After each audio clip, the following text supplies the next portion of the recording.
감사하며 기도드리옵나이다. 아멘. 자, 민수기 30장에 보니까 지파가 마토트입니다. 지파들에게 수령들에게 말하 이르되, 원래 이 지파 마토트를 통해서 뭘 말씀하시는가 좀 고단표를 보겠습니다. 마토트는 지파들이라는 뜻인데 어원되는 단어는 마태다. 마태가 종족, 지파, 막대기, 가지 뭐 이런 뜻이죠. 우리가 알다시피 각 지파의 족장들은 지휘자의 지팡이를 가지고 있어요. 그죠? 그러니까 지파 거기서 뭐 지휘자의 지팡이 그렇게 연결돼요. 세베트란 단어도 지팡이인데 마테란 단어도 지팡이거든요. 그래서 지파장은 뭔가 막대기를 주어서 그 권위를 표시한다. 그래서 특별히 오늘 서원 말씀을 통해서 하나님이 주신 권위는 과연 어떻게 우리에게 말씀하고 있는가? 그런 말씀들을 좀 살펴볼 것입니다. 민수기 18장에 보면은 너는 내 형제 레위 지파, 이 레위 지파할 때 마테란 단어를 쓰고 또 곧 내 조상의 지파할 때는 세베트란 단어를 써요. 막 섞어서 사용하고 있거든요. 그래서 지파장에게는 막대기를 준다. 그래서 막대기가 창세기 49장에는 통치자의 지팡이가 유다를 떠나지 아니하며 통치자의 지팡이가 거발 사이에 떠나지 아니하기를, 창세기 49장의 유다 지파에서 메시아가 나온다는, 통치자의 지팡이를 가지신 분이 오신다고 하는, 그래서 세베트 지팡이 마태는 뭔가 지휘권, 뭔가 권위를 가지신 분, 이런 것을 우리에게 말씀하고 있어요. 오늘도 우리가 조금 전에 읽었던 말씀 보면 서원을 지킬 때 결혼한 사람은 남편이 그 모든 서원의 결정권을 가진다. 결혼하지 않는 우리 에담이나 에림이 이호연 집사님 같은 경우는 그 아버지가 지휘권을 가진다. 그리고 정혼한 사람도, 이스라엘 백성도 정혼해놓고 1년 후에 시집을 가거든요. 그러나 친정집에서 정혼한 상태에서 서원한 것도, 그건 이제 친정 아버지가 지휘권을 가지는 것이 아니라 정혼한 남편이 그 지휘권을 가진다. 서원을 폐할 수도 있고 서원을 지키기도 할 수도 있다. 이런 걸 보면서 권위자, 하나님은 공동체의 권위자, 질서자를 세우시고 그 질서 중에 우리가 지파에서 머리수 세는 것도 그 지파 머리수 60만 3천 명 보지만 최종 머리신 예수님을 바라보다시 이렇게 질서자를 따라 올라가면 최종 지휘자이신 예수님을 바라보라고 하는, 우리들의 최종 통치자는 통치자의 지팡이를 갖고 계신 메시아 예수님이라고 하는 그것을 오늘 우리에게 말씀하고 계십니다. 그래서 첫 번째, 각 공동체마다 하나님은 공동체의 질서를 위해서 권위자, 지팡이를 가진 사람을 세우신다. 할렐루야 하면 이것을 잘 인정해야 우리가 가정에서나 교회에서나 직장 공동체에서 실수하지 않는다는 것이죠. 많은 사람들이 늘 하는 이야기로 우리 같은 하나님의 자녀, 맞습니다. 우리 에림이나 목사님이나 하나님 앞에는 다 하나님의 자녀라. 그렇다고 미안해 에림이가 목사님하고 맞짱 뜨면 안 되지, 그지? 하나님 앞에는 다 똑같은 하나님의 자녀지만 교회 공동체에 오면은 또 목사님은 에림이를 가리키는 지도자니까. 할렐루야 하면 집에 가도 마찬가지예요. 우리 에담이나 한영미 집사님이나 다 하나님이 이뻐하는 하나님의 딸들이라. 그래서 또 에담이가 엄마하고 나하고 똑같대. 그래가지고 또 막물라고 그러면 안 되죠. 집에 돌아가면 또 엄마가 또 에담에게는 질서자의 상의자지. 할렐루야 하면, 그래서 엄마가 만일 통금 시간을 정해줬어. 에림아, 밤 9시 이후에는 집에 들어오면 안 돼. 그 전에 반드시 들어와야 돼. 그러면 그것을 우리 아이들이 지켜야 되는 거예요. 할렐루야 하면 이 지팡이를 통해서 상위 질서자를 세우신 하나님, 그래서 같은 하나님께서 우리 예수님도 은혜의 제도에서는 같은 하나님이에요. 그러나 우리 예수님이 몸을 보여주셨거든요. 우리 예수님이 죽기까지 복종하시는 모습을 성부와 같은 하나님이신데 어떤 질서에서는 아들 예수와로 죽기까지 복종하시는 모습을 보여주면서 나도 은혜 제도에서는 같은 동급을 누리는 하나님이기도 하지만 질서를 가르치기 위해서 죽기까지 복종하시는 자를 내려간 예수하다. 그러므로 너희들도 은혜만 강조하지 말고 질서를 세웠을 때는 질서에도 순종하는 사람. 그래서 내가 여러 번 이야기했습니다. 이 이야기는 진짜 은혜를 주장하고 싶은 사람은 먼저 질서에 순복하는 사람이 되라. 아멘. 보통 은혜를 강조하는 사람들은 질서를 무시하려고 은혜를 강조하는 그거 틀렸다는 거예요. 진짜 은혜를 강조하려면 내가 먼저 질서에 복종하고 하나님 세우신 그 질서를 내가 순응하면서 그렇게 할 때 하나님은 자동적으로 그 사람도 은혜를 누리게 해요. 그런데 질서를 무시하는 사람이 먼저 은혜부터 주장하는 사람은 그 주장하는 근거가 뭔가 질서를 무시하고 싶은 그 교만한 마음이 있기 때문에 하나님이 그것을 기뻐하지 않는다는 거예요. 할렐루야 아멘. 그래서 항상 누리는 순서가 있어요. 먼저 질서에 들어가면 은혜를 누리게 하신다. 할렐루야 아멘. 할렐루야 아멘. 그것을 잘 깨달으시고 오늘 지팡이, 권위자를 상징하는 이 지팡이를 통해서 그럼 모세가 가졌던 지팡이는 어떤 지팡이죠? 이스라엘에 60만이 아니라 200만 전체 60만 3천 그 20세 이상 남자만 아니라 200만 남자와 여자 어린아이까지 총사령관인 사람이 모세가 받은 지팡이에요. 그 지팡이 원래 어떤 지팡이였죠? 그냥 그가 있을 때 하나님이 너 그 지팡이 한번 보자 하니까 땅에 던져보니까 그 지팡이가 뱀으로 바뀌죠.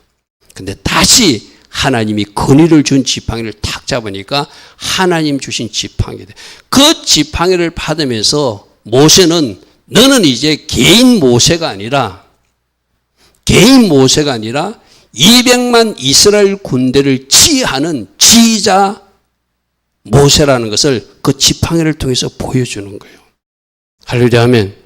그럼 우리 에담이 예림이는 집에 가서 누가 가진 지팡이 봐야 돼? 아빠 이상근 집사님이 가진 지팡이를 널 봐야 돼. 할렐루야 아멘. 안 보이지.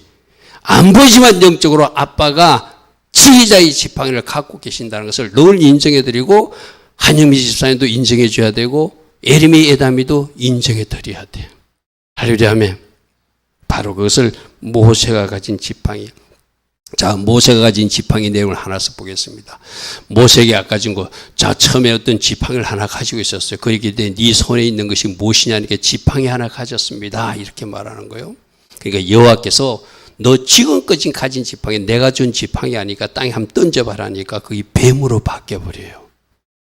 자, 이거 우리에게 주는 교훈이 있거든요. 하나님이 세우지 않은 지팡이, 내가 지금까지 의지하던 지팡이는 뱀처럼 어쩌면 사단적인 거라고 우리에게 지금 말씀하고 있어요. 여러분들도 하나님 주시 않은데 만약에 우리 에담이가 나 지팡이 가지고 있다고 하나님 안 주는데 우리 에담이가 지팡이를 가지고 있어. 그럼 던져봐 이러면 에담이가 탁 던지는데 뭐처럼 변한다? 뱀으로 바뀌는 것을 보여. 그건 내가 준 거 아니라는 거예요. 사단이 준 지팡이라는 거 쉽게 말해서. 네가 갖고 싶어서 만든 지팡이라는 거예요. 근데 다시 여호와께서 모세에게 이르시되 네 손을 내밀어서 그 꼬리를 잡아라. 자 보십시오. 뱀을 머리를 잡아야지. 시골에서 자라본 사람은 알거든요. 뱀을 잡을 때도 머리부터 치고 뱀을 생포할 때도 머리를 꼭 잡아야지 꼼짝 못하거든요. 근데 꼬리를 잡으면 뱀에게 물려요. 우리 학생들이나 우리 젊은이들은 잘 모르고 절대 뱀은 꼬리를 잡으면 안 돼. 머리를 콱 눌러버려야지 나를 공격하지 못하거든요. 그래서 하나님께서는 전혀 우리가 이해되지 않는 방식으로 하나님이 지팡이를 줄 때 너 순종하는가 보자고 먼저 명령하셔요. 아마 모세가 꼬리 잡으라는데 머리 잡았으면 여기서 뭔가 좀 문제가 생겼을 거예요. 꼬리를 잡으라 할 때 그가 손을 내밀어 꼬리를 잡았더니 그때 하나님 주신 능력의 지팡이로 되더라. 할렐루야 아멘. 이 지팡이를 모세가 받았다는 거예요. 이제 여러분들도 각 가정에도 이 지팡이를 가진 사람이 있고, 이제 이호연 집사님도 이제 하나님께서 더 올리고 더 올려서 어느 직장 공동체 리더가 됐을 때 저런 지팡이를 주는 거예요. 할렐루야 하면.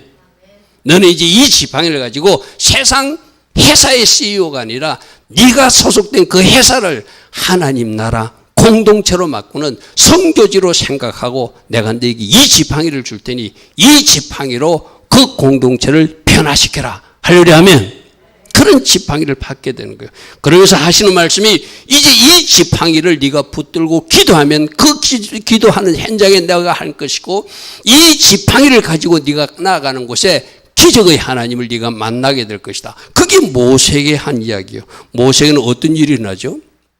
홍해바다 때 아까 준 그 지팡이 가지고 홍해바다가 물이 넘실될 때 앞으로 내밀라 해서 지팡이를 들고 바다 소리로 내밀었더니 홍해바다가 갈라지더라는 거예요. 할렐루야 하면. 그러니까 아까 받았던 그 지팡이가 하나님이 함께 하신다는 임재와 능력의 지팡이라는 거예요. 이제 여러분들이 뭔가 하나님 앞에 쓰임 받을 때 이 능력의 지팡이를 받게 돼요. 할렐루야 하면. 부족한 정도 여러분 담임 목사님도 하나님이 은혜 주지 않으면 설교도 할 수 없고 하나님 은혜 주지 않으면 어떤 사역을 할 수 없잖아요. 그러니까 하나님이 저에게 주신 여러분이 안 보이는 지팡이가 있어요. 할렐루야 하면. 그 지팡이를 사용해서 때론 뭔가 알지 못하던 것을 알게 하나님이 가르쳐 줄 때가 있고 또 하나님 앞에 기도하면 하나님의 그 기도를 응답해 주실 때 있고 또 하나님 때로는 필요하면 아픈 몸에 손을 얹고 기도했을 때 그것이 또 적시적으로 치유되는 경험도 하게 하시고 그런 일들을 능력의 지팡이를 가지고 사용하시더라는 거예요. 그래서 홍해바다 때 그 홍해바다가 넘실됐을 때 여러분에게 하나님 주신 임재의 지팡이가 있다면 여러분 아무 데 가서 한강에 가서 강 갈라질지어다 하면 안 되죠.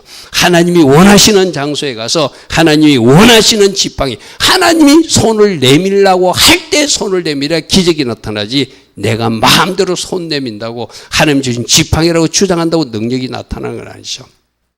그래서 여러분들을 하나님께서 그렇게 사용하기 위해서 그 지팡이 주실 거예요. 지팡이 줘가지고 조금 전에 그 말씀 다시 볼게요. 여호와께서 모세에게 이르시되 너는 어찌하여 내게 부르짖냐 이스라엘 자손에게 명령하여 앞으로 나가게 하고 지팡이를 들고 손을 바다 위로 내밀어 그것이 갈라지게 하라. 할렐루야 아멘. 내가 준 지팡이가 나 하나님이 임재의 지팡이다. 너와 함께하는 지팡이다. 하고 손을 내밀었더니 이스라엘 자손이 바다 가운데로 홍해 바다가 마른 땅이 된 그곳으로 건너가게 되었더라.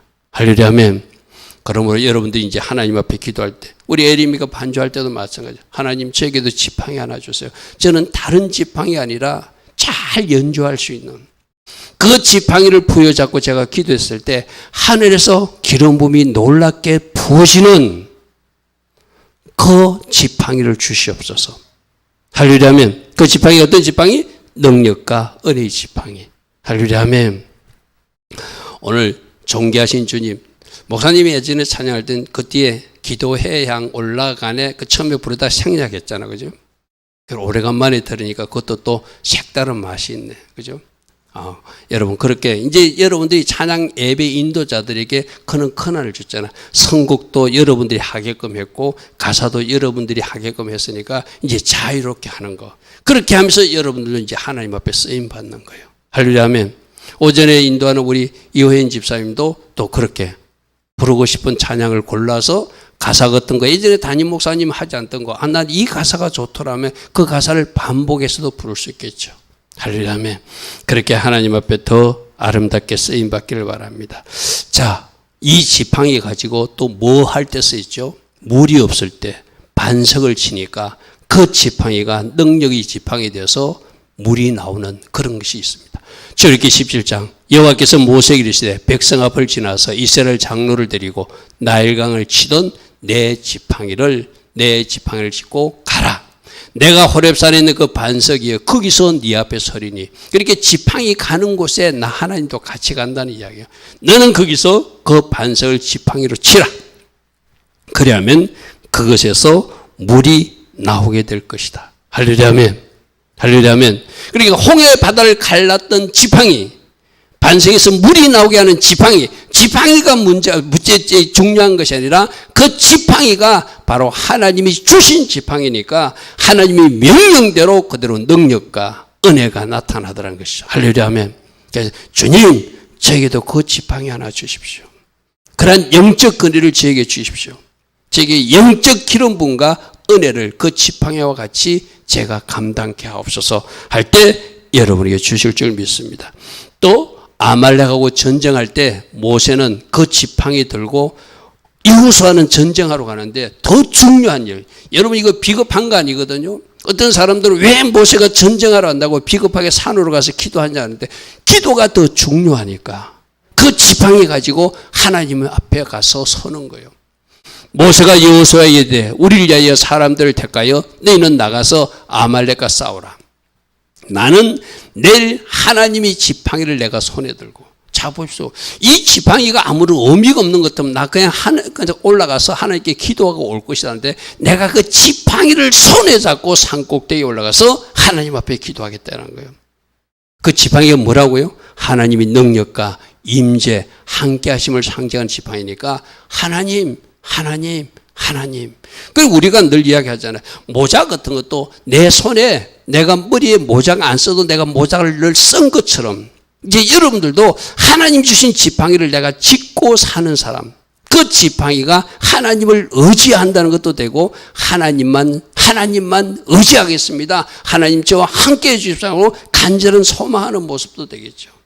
그래서 마치 걸어다닐 때 하나님의 지팡이를 짚고 다니는 것처럼 여러분 등산용 스틱을 하나 사서라도 이것이 하나님이 나와 함께 하시는 하나님의 지팡이야. 그러면서 하나님 저와 같이 산에 올라가세요. 하나님 저와 같이 가세요. 그런 아마 여러분들이 고백하는 것도 우리 하나님이 기뻐하실 거예요. 그래서 어떤 일이 났죠? 그 하나님이 지팡이를 들고 올라가서 여호수아가 모세의 말대로 아말렉과 싸우고 모세와 아론과 훌은 더 중요한 일이기 때문에 아론과 훌까지 같이 산꼭대기에 올라가서 모세가 손을 들고 기도하면 하나님이 지팡이를 들고 하나님 앞에 기도하면 이스라엘이 이기고 그가 피곤해서 손을 내리면 아말렉이 이기더라. 할렐루야 아멘. 얼마나 기도가 중요한지를 저 모습에서 우리에게 보여주고 있죠. 모세만 받은 지팡이 아니죠. 우리가 쌍난 지팡이, 오토, 기념물 줄 때 우리가 보았죠. 아론이 네가 바로 내가 택한 제사장, 대제사장 가문이다 하는 것을 보여주는 지팡이. 민수기 12장에 내가 택한 자의 지팡이에는 싹이 나게 될 것이다. 하룻밤 사이에 싹이 나는 모습을 보여주어서 그들에게 내가 아론을 택했다. 그러므로 고라 일당들과 백성들아 다시는 도전하지 마라. 지도자에게 도전하는 것은 하나님을 대적하는 것이다. 그 증표를 보여줬던 사건이 민수기 17장 사건이죠. 그래서 내가 택한 자의 지팡이에 싹이 나리니 이것으로 이스라엘 자손이 너에게 대하여 원망하는 말을 내 앞에서 거치게 하는 정표로 사인으로 내가 싹을 나게 하겠다. 이튿날 모세가 증거의 장막에 들어가 보니까 레이 집을 위하여서 낸 아론의 지팡이에만 운이 돋고 순이 나고 꽃도 피고 살구나무까지 맺히는 기적으로 내가 이 지팡이에 이 지파에 내가 그들에게 제사장 직분을 주었다 하는 것을 보여주었죠. 그래서 다음 편 보겠습니다. 하나님이 지도자 누구를 세운가면 모세와 아론을 세워요. 조금 전에 우리 지팡이 모세와 아론이 가진 지팡이 봤어요. 그죠? 그리고 모세와 아론이 다 처리하는 것이 아니라 또 세분적으로는 12지파에게 족장들에게 지팡이를 줘요. 그러니까 거꾸로 백성들은 12지파를 인정하라는 것, 족장을 인정하는 것이고 12지파 족장들로 자기들이 족장이지만 모세와 아론을 인정하라는 것이고 그럼 모세와 아론은 또 최고가 아니에요. 그 위에 상위 지도자 하나님 통치자가 계심을 인정하라. 이것이 지팡이를 통해서 주는 교훈이죠.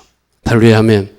그러니까 여러분들이 지금 어떤 위치에 있는지 어떤 사람들은 이미 지팡이를 받은 사람도 있을 것이고 아직 백성의 자리에 있는 사람도 있을 것이고 어떤 사람은 또 모세의 자리에 있는 사람도 있을 것이고 다양하게 여러분 자신의 위치를 여러분들이 알아야 돼요. 그래야 여러분들이 실수하지 않는 줄 믿습니다. 할렐루야 아멘. 그러면 이번 주 특별히 뭐 하라? 하나님 세우신 질서 그 권위에 복종하는 사람으로 살라. 하나님 세우신 질서를 무시하는 태도는 하나님을 대적하는 태도예요. 무슨 말인지 알겠지, 그죠? 여러분 가정에 부모님들 계시잖아요. 여러분이 부모님에게 막 험한 말을 하거나 여러분들이 감히 우리 성도님은 그러지 않겠죠? 우리 뭐 보도 보면 그런 거 가끔 있잖아, 그죠? 부모를 뭐 이렇게 나쁜 짓 하는 자녀들이 있잖아요. 그거는 하나님이 주신 부모를 하나님이 주신 부모인데 그 부모를 대적하는 것은 바로 하나님을 대적하는 일이니까 어찌 그 일을 하나님이 심판하지 않겠어요. 그래서 이번 주 내가 건의자를 인정한다는 것은 나 자신을 부인하는 거예요. 할렐루야 하면 자 따라해 봅니다. 건의 아래 나를 두자. 건의 아래 나를 두는 것은 내 자신을 부인하는 거야. 겸손해지는 거야. 하나님 주신 질서를 인정하는 거야. 하나님이 하신 일을 인정하는 거야. 할렐루야 하면 그래서 내 자신이 부인되고 내 자신이 부인되면서 이 가정 공동체의 질서를 인정하는 그 사람은 예수 머리도 인정하고 나는 죽고 예수로 사는 사람으로 당연히 살게 되죠. 할렐루야 하면 그래서 백성들이 12지파 족장들에게 먼저 복종하기를 원하고 12지파 족장들은 또 모세와 아론에게 복종하기를 원하고 모세와 아론은 하나님께 복종하기를 최종 근위자 하나님을 바라보라고 그 근위자들을 세우시는 모습이거든요. 할렐루야 하면 그러면 우리는 통치자 지팡이를 누가 갖고 계신다? 예수님이 갖고 계신다. 할렐루야 하면 예수님의 지팡이 아래 우리 모두가 굴복하고 우리 모두가 순종하고 우리 모두가 두 손 들고 무릎으로 나가서 항복하는 것. 자, 여러분 오늘 이제 지팡이를 하나 영적인 지팡이가 여러분 집에 있는 것을 봐야 돼요. 그리고 우리 한 사람 한 사람은 나실인들은 뭐 한다고 그랬죠? 머리를 기른다고 그랬어. 우리 에다미처럼 머리를 길게 한다고 그랬어. 저 머리를 길게 한다는 것이 내가 질서 안에 있다고 하는 것은 모자 쓰는 거와 똑같다고 그랬어. 그죠? 그러니까 오늘 지팡이를 내가 인정하는 사람, 내가 늘 모자를 쓰면서 내 위에 상위 질서자가 있다. 나의 위에는 부모님이 있고 부모님 위에는 또 누군가가 계시고 그리스도가 계시고 그 위에는 하나님이 계신다고 하는 이 질서에 있다는 것이 모자를 쓴 사람이고 머리를 길게 한 나실의 모습이거든. 그러니까 여러분도 오늘 뭐 가져야 돼? 지팡이 갖고 가야 되고. 할렐루야 하면 여러분들이 지금 모자는 안 썼지만 모자를 영적인 모자를 하나 쓰고 가야 돼. 남자들은 머리 짧게 깎았지만 긴 머리채로 내가 상위 질서자의 긴 머리를 가진 절대 이 머리를 자르지 않는 하나님이 세우신 질서를 인정하는 사람으로 살겠다고 하는 머리의 표로 모자, 지팡이 또 질서자에 있는 사람들은 종들은 뭐 한다고 그랬죠? 신을 신지 않는다고 그랬어요. 때론 늘 신을 벗는 모습으로. 노예들은 신을 신지 않거든. 모세가 하나님 처음 받을 때 하나님이 모세가 뭐 했죠? 신을 벗어라 이랬어요. 넌 이제 나의 종의 자리에만 서면 나 하나님이 다 하겠다는 거예요. 할렐루야 하면 네가 먼저 할 필요 없다는 거예요. 종은 주인이 시키는 대로 하는 거라는 거예요. 그래서 신을 벗으라고 말씀하시는구나. 모자의 머리를 항상 쓰라고 말씀하시는구나. 긴 머리 상태를 유지. 이건 영적인 겁니다. 그렇다고 여러분 머리 다 기르라는 거 아니에요. 긴 머리 상태를 영적으로 유지하라고 하는구나. 이것이 지팡이를 가진 사람. 할렐루야 하면 하나님 세우신 질서를 가진 사람으로 하나님 말씀하세요. 자, 두 번째. 그러면 이제 오늘 서원제도를 보니까 가정에도 질서자를 세웠다, 건의자를 세웠다 이런 말씀 오늘 서원제도를 통해서 보게 돼요. 말씀으로 좀 확인하겠습니다. 자, 사람이 여호와께 서원하였거나 결심하고 서약했을 때 그 서원한 것은 반드시 이행하는 것. 하나님하고 약속이니까 그 서원은 반드시 이행해야 돼요. 단 하나 잘못된 서원, 하나님이 받지 않는 것. 내가 도둑질 해가지고 11조 많이 드리겠습니다. 그런 서원은 여러분들이 잘못된 서원이니까 그거는 회개하면서 그 서원을 취소해야 되죠. 내가 하나님 도둑질을 많이 해가지고 도둑질 1억을 해가지고 그중에 1,000만을 11조 하나님 그런 거 안 받으셔요. 그죠? 그런 서원은 하나님 앞에 효력이 없는 서원이니까 그는 회개로 풀어야 되지만 나머지 정상적인 서원들은 다 하나님 앞에 어떻게 하라고요? 하나님께 그대로 지키라. 이제 이 대원칙을 가지고 오늘 말씀을 보면은 서원을 가라면 취소할 수도 있는데 누가 취소할 수 있는가? 서원 취소할 수 있는 것 다음 편 보겠습니다. 중요한 서원을 취소할 수 있는 것을 친정 아버지가 할 수 있고, 만약 결혼하지 않는 여자 같으면 결혼했으면 남편이 취소할 수 있고, 이스라엘 사람들은 정혼을 하기 때문에 1년 동안 정혼한 상태에서도 친정 부모가 결정권을 가져가는 것이 아니라 정혼했으면 그 남편 될 사람이 취소할 수 있는 권한을 주고, 이제 만일에 남편이 돌아가셨거나 또 어떤 이유가 있어서 혼자가 된 여인은 책임질 사람이 없잖아요. 그 사람들은 가부 스스로가 그것을 책임지라, 이런 말씀이 오늘 우리가 살펴볼 말씀이에요. 자, 민수기 30장 3절 봅니다. 자, 어린 딸들, 우리 에림이나 에다미가 하나님 앞에 서원을 했어. 근데 아빠가 들어보니까 말도 안 되는 서원이야. 그럼 누가 취소할 수 있다? 아빠가 취소할 수 있다. 그 이야기예요. 여자가 만일 어려서 그 아버지 집에 있을 때 여호와께 서운한 일이나 스스로 결심하려고 한 일이 있다고 하자. 그의 아버지가 그의 서운이나 그가 결심한 서약을 듣고도 아무 말이 없으면 서운한 것은 그대로 행해야 되고, 아버지 이상근 집사님이 들어보고 그거 하나님이 기뻐할 것 같아. 그래, 그대로 해. 제지를 안 했어. 그러면 그 결심한 서약을 지켜야 돼. 근데 아버지가 듣고 이거는 뭐가 이상해. 아버지가 그 서운을 취소할 수 있다는 거예요. 그러나 그의 아버지가 그것을 듣는 날에 허락하지 아니하면, 아니야, 에담아, 이거 잘못된 것 같아. 이건 하나님이 기뻐하지 않는 것 같아. 아빠가 기도해 보니까 이거는 너하고는 관계없는 일이야. 아빠가 취소할 거야. 이렇게 하면 그것을, 그 권위자를 세우신 하나님이 그 아버지가 취소할 수 있게끔 하겠다는 이야기예요. 할렐루야 하면 그만큼 하나님이 각 가지의 권위자를 인정해 주신다는 이야기죠. 그래서 그 아버지가 듣는 날에 허락하지 않으면 그의 서원과 결심한 서약을 이루지 못할 것이니 그의 아버지가 허락하지 않았은즉 여호와께서 그 잘못된 서원을 용서해 준대. 할렐루야 하면 굉장한 권위를 준 거예요. 그렇지? 아빠에게 굉장한 권위를 준 거예요. 자, 그리고 정혼한, 이스라엘 사람들은 결혼하고 한 1년 동안 정혼한 상태로 친정에 있고 그 남편 될 사람이 가서 집을 짓고 1년쯤 돼서 그 아내를 데리러 오거든요. 그 기간 중에 잘못 서운한 것이 있으면 누가 취소할 수 있는가? 친정 아버지인가? 정혼한 남편인가? 정혼한 남편이라고. 그게 사실상 정혼은 결혼에 준한 것으로 봐요. 무슨 말을 알겠죠? 그죠? 혹시 남편을 맞을 때 서원이나 결심한 서약을 경솔하게 그 입술로 말하였으면 그 남편 될 사람이 그것을 듣고 그 듣는 날에 그에게 아무 말이 없으면 그 서원을 그대로 이루어져야 된다. 그러나 그의 남편 될 사람이 그것을 듣는 날에 허락하지 아니하면 그 서원과 결심하라고 경솔하게 입술로 말한 서약은 무효가 될 것이니 하나님께서 그 여자의 잘못된 서원을 용서해 줄 것이다. 그러니까 친정에서 한 서원도 정혼 기간 중에는 취소 권한이 누구에 있다는 거예요? 정혼자 남편에게 있다는 거예요.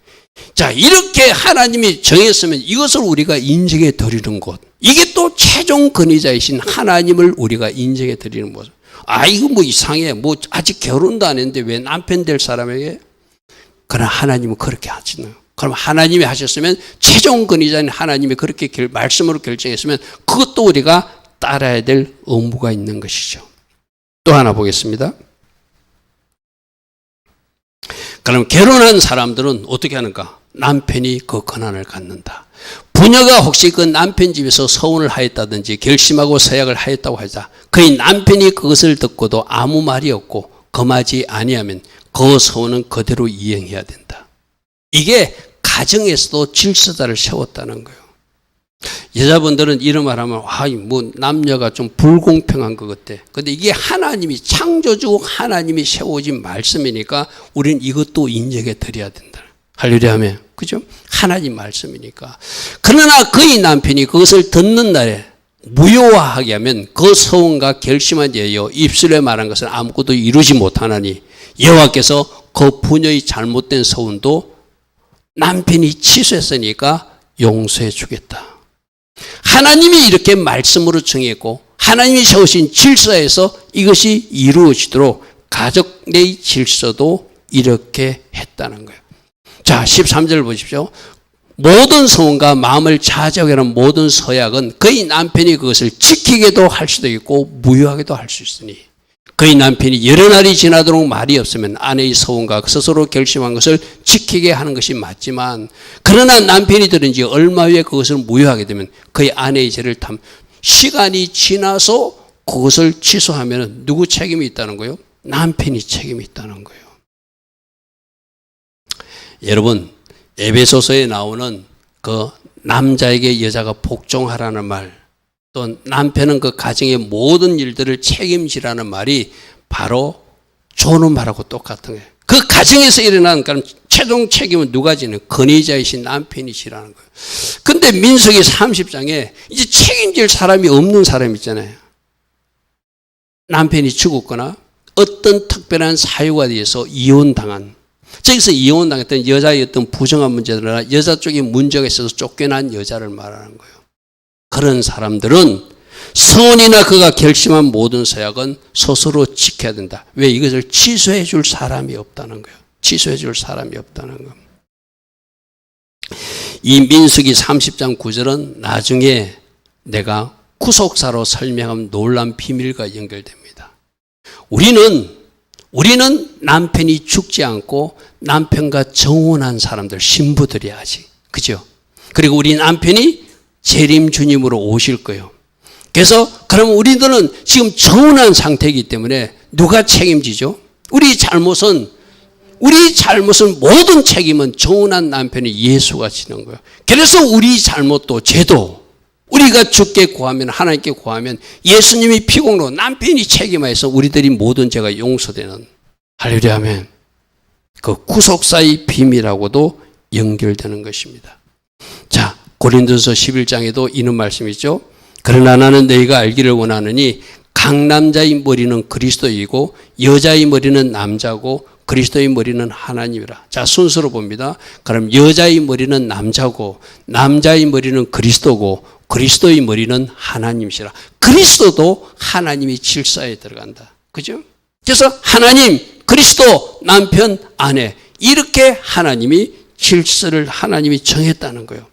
이 질서를 존중하는 사람이 함께 은혜의 지도 안에서 평등함도 누릴 수 있겠죠. 에베소서도 이런 말씀이 있습니다. 아내들이여 그러므로 자기 남편에 복종하기를 주께 하듯 하라. 남편이 아내의 머리됨이 그리스도께서 교회의 머리됨과 같으니라. 그가 바로 몸의 구주시니라. 그러므로 교회가 그리스도에게 하듯 아내들도 범사에 자기 남편에게 복종해야 된다. 할렐루야 아멘. 이런 말씀을 들을 때 여자분들이 좀 두드러기가 나면은 여러분들이 좀 문제가 있는 거예요. 이것도 말씀으로 아멘 하셔야 돼. 할렐루야 아멘. 내가 이 질서조차도 받아들일 때 하나님은 나에게서 하나님 주신 은혜를 분명히 누리게 하신다. 그래서 결국 이런 질서를 왜 만들었다고요? 나를 복종시키는 훈련, 나를 부인하는 훈련이요. 시퍼렇게 살아있는 내가 죽게끔 말씀의 장치로 나를 묶어주는 거, 쉽게 말해서. 할렐루야 아멘. 그래서 이런 권위자 속에 들어가는 거, 여러분들도 가끔 그런 사람들이 있잖아요. 내가 직장에 들어갔는데 직장의 상사가 나보다 나이가 어린 사람이 올 수도 있거든요. 특별히 공무원 세계는 그래요. 고시제도가 있어가지고 밑에서부터 올라간 사람들은 행정고시 쳐가지고 과장이라는 사람이 시퍼렇게 젊은 사람이 앉아있거든요. 그럼 그거 어떻게 해야 돼요? 그것도 그 직장 공동체의 질서니까 나이가 어리든 그 가정한테 결점하도록 가야 되고 가정을 가정으로 모셔야 되는 것이 직장 공동체에서 일어난 일이잖아요. 그죠? 마찬가지입니다. 그 모든 질서를 세우신 분이 하나님이시다. 교회 가면 교회의 질서가 있고 가정에 가면 가정의 질서가 있고 직장 가면 직장 질서가 있고 우리 학생들도 학교 가면 학교에 세우신 질서. 요즘 나는 선생님들 참 이야기를 들어보면 너무 안타까워요. 아이들이 막 선생님을 가지고 논다고 그래야 되나? 조롱한다고 그래야 되나? 있을 수 없는 일이 학교 현장에서 일어나고 있거든요. 누가 기뻐하지 않을까요? 질서를 세우신 하나님이 기뻐하지 않아요. 할렐루야 하면. 그래서 기독 마인드로 우리 아이들을 가르쳐야 되고 그래서 하나님을 아는 사람으로 가르쳐야 될 이유가 바로 그거예요. 할렐루야 하면. 적어도 교회에서 하나님이 말씀을 배운 사람들은 학교 가서 선생님에게 그렇게 하지는 않을 거잖아요. 그죠? 모든 공동체에 하나님이 질서를 세우셨다. 잘 기억하시고 그 질서 안에 들어가는 것이 나를 부인하는 훈련이고 질서 안으로 들어가는 것이 내가 하나님이 세우신 큰 울타리 안으로 내 자신을 밀어넣는 훈련이에요. 할렐루야 아멘. 이 건의자를 통해서 아까 내가 잠시 말했지만 결국은 예수님을 말씀하시는 거예요. 우리들이 최종 건의자는 누구시다? 예수님이시다. 할렐루야 아멘. 아까 그랬잖아요. 여자의 머리는 남자고 남자의 머리는 그리스도고 그리스도의 머리는 하나님 때 우리는 뭘 봐야 돼? 우리 최종 통치자인 그리스도를 봐야 된다. 예수님은 하나님도 봐야 되지만 그죠? 우리들이 최종 통치자는 그리스도를 봐야 된다. 건의자를 통해서 바로 예수님을 보여주고 있는 모습이다. 아까 아내들이여 남편에게 복종하라. 그 아내를 우리 교회로 한번 생각해 보십시오. 아내를 그 교회를 생각하면 그 남편이 그리스도에 같이 교회가 그리스도에게 복종하듯 아내들은 남편에게 복종하라 이랬잖아요. 그죠? 그러면 우리가 아내 위치에 있고 예수님이 남편이라고 생각하면 우리들이 모든 잘못을 용서하고 취소하고 하게 할 수 있는 큰한이 누구에게 있다는 거예요? 예수님께 있다는 거예요. 할렐루야 하면 예수님이 그 모든 것을 가진다는 거예요. 그래서 아까 결혼했는데 남편이 돌아가셨거나 어떤 일이 있어서 이혼당한 여는 그것을 취소해 줄 사람이 없다는 거예요. 그 죄를 용서받을 길이 없다는 거예요. 그래서 예수 믿는 우리들이 하나님이 은혜 가운데 있는 사람들이에요. 할렐루야 아멘. 민수기 30장 말씀을 이렇게 한번 보십시오. 교회와 예수화로 적용하면 부녀는 교회예요. 그러면 교회가 혹시 그의 남편 예수와 집에서 서운하였다 하든지 결심하고 그것을 서야갔다 하자. 그의 남편 예수와가 이것을 듣고도 아무 말이 없으면 그 교회는 그 서운한 것을 지켜야 된다. 할렐루야 하면 예수님이 허락하셨으니까. 그러나 만일 그의 남편 예수와가 그것을 듣는 날에 무효화시키면 그 서운한 것 결심하기 위해서 입술로 말한 것은 아무것도 이루어질 수 없나니 그의 남편이 그것을 무효하게 하신즉 여호와께서 그 부녀 그 교회의 잘못을 용서해 주신다. 우리는 용서받을 수 있는 그 은혜의 자리에 들어갈 수 있는 것이 남편 예수와를 모셨기 때문이라는 것을 구속사로 적용해도 우리가 알 수 있어요. 그죠? 그러니까 지금 교회에서 그럼 우리 최종 머리는 교회에서 어떤 일을 할 때 특별히 담임 목사님은 하나님께 늘 묻고 그죠? 담임 목사가 뭐 독단적으로 결정하니까 하나님 이거 어떻게 하면 좋습니까? 어떻게 하면 좋습니까? 우리한테 어떤 것이 필요한데 이거 어떻게 했으면 좋겠습니까? 우리 교회 이제 장로님을 세우고 우리 교회 권사님을 세울 때 하나님 누가 그 직분자를 합당하겠습니까? 그럼 하나님이 그 합당한 직분자를 세우라고 말씀해 주겠죠. 그 모든 권한 누가 가진다? 하나님이 가지신다. 할렐루야 아멘. 그럼 여러분들도 교회 안의 구성원으로서 이제 내가 늘 여러분 우리 청년들 학생들이 늘 하듯이 내가 결혼을 할 때도 결혼도 내 마음대로 하는 것이 아니라 머리 대신 그분께 물어보는 거예요. 할렐루야 아멘. 그분이 허락한 일을 내가 해드리는 것. 아무리 좋은 일이라 생각해도 내 생각일 수 있으니까 하나님이 허락을 받는 그 기도의 절차를 가지는 것. 여러분이 사업을 할 때 직장을 갈 때도 하나님 이 직장을 하나님이 기뻐하십니까? 제가 이 직장에 계속 다니는 것을 하나님이 기뻐하십니까? 물어보고 들어가라는 거예요. 사업할 때도 마찬가지죠. 만약 예수 믿는 사람이 뭐 그런 간증도 있잖아요. 누군가가 교회 다니는 사람이 목사님 와서 개업 예배 좀 드려주십시오 이랬다는 거예요. 어떤 업체를 차렸습니까? 그러니까 카바레를 차렸다 하더래요. 그래서 목사님이 너무 답답해가지고 하나님 어떻게 하면 좋습니까? 개업식을 해달라는데 가서 어떻게 하죠? 가서 개업식은 해줬대요. 그러면서 마지막 기도가 이 장소가 꼭 하나님의 뜻이 이루어지게 해주십시오 하고 나왔대요. 근데 진짜로 하나님이 하신 일인지 우연의 일치는 모르지만 얼마 후에 그 카바레가 불이 났대요. 그래서 그 사람은 더 이상 그 사업을 할 수 없게끔. 여러분 하나님 믿는 사람이 거기서 술을 팔고 세상 오락과 타락의 장소를 만들어서 거기서 돈 번 돈으로 하나님 앞에 예물을 드리면 그 예물을 하나님 받겠어요? 그죠? 그건 큰 권위자를 인정하지 않는, 하나님의 뜻을 묻지 않는 거. 여러분 진짜입니다. 여러분들 앞으로 어떤 일을 할 것인지, 어떤 직장을 갈 것인지, 어떤 사업을 할 것인지 권위자이신 하나님께 물어보란 말씀하세요. 할렐루야, 아멘. 아무리 많은 돈이 벌린다 할지라도, 아무리 세상적으로 성공이라 할지라도 하나님께 영광이 되지 않으면 머리 대신 하나님이 허락하지 않은 일로 내가 간주하고 그것을 시도하지 않는 것, 이것이 권위자를 모신 사람이 해야 할 일이죠. 할렐루야, 아멘. 우리 잘못을 남편이신 그분이 용서해 줘요. 아까 정혼자도 용서해 준다. 우리가 지금 정혼한 상태거든, 그죠? 우리 잘못을 그렇게 십자가에서 다 처리해 주신 그분이 우리 보고 너는 나를 왕으로 모시라, 나를 남편으로 모시라, 나를 머리로 모시라. 그러면 너희 삶에는 하나님의 은혜가, 하나님의 살롬이, 하나님의 축복이 너희 삶에 넘치게 될 것이다. 할렐루야, 아멘. 우리 아까 보았던 창세기 49장 10절, 우리 최종 권위자가 예수님인 것을 다시 한번 확인합니다. 규가, 지팡이가 유다를 떠나지 않을 것이며 통치자의 지팡이가 그발사에서 떠나지 않기를 실로가 오시기까지 이르르니 그에게 모든 백성이 복종해야 된다. 할렐루야, 아멘. 통치자신 예수님께 복종하는 우리 모두 다 되기를 축복합니다. 자, 결론입니다. 하나님은 권위자를 세우신다. 질서자를 세우신다. 모세도 하나님 세우신 권위자고, 아론도 하나님 세우신 권위자고, 12지파도 하나님 세우신 권위자다. 여러분 가정 공동체도 가정의 권위자를 세워서 아버지를 권위자로 세우고 남편을 권위자로 세운다. 그래서 그 서원에 대한 취소 권한도 친정 아버지에게 두고, 또 결혼한 사람은 남편에 두고, 아직 시집가지 않은 정혼자도 정혼한 남편이 가지게끔 하더라.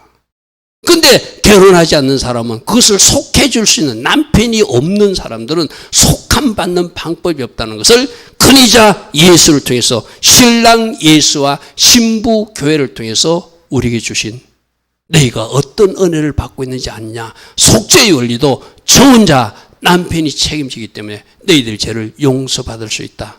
그러면 너희들은 통치자 예수와를 모시고 통치자 예수와의 명령을 따라서 사는 머리를 모신 사람으로, 권위자를 모신 사람으로 살아야 된다. 어디서? 가정에서도, 직장에서도, 교회에서도, 어떤 공동체에 소속된 우리 학생들은 학교에서도 권위자에게 순복하는 것이 하나님 세우신 권위를 인정하는 사람들이다. 이렇게 말씀하십니다. 오늘도 들은 말씀 생각하면서 하나님 맞습니다. 내가 하나님께서 세우신 그 권위를 인정하고 그 권위 앞에 내 자신을 순복하며 나 자신을 또 부인하고 또 부인하며 하나님께 영광 돌리는 삶을 살아낼 것입니다. 우리 같이 기도하며 나갑니다. 주님 감사합니다. 주님 감사합니다. 주님 감사합니다. 할렐루야. 만나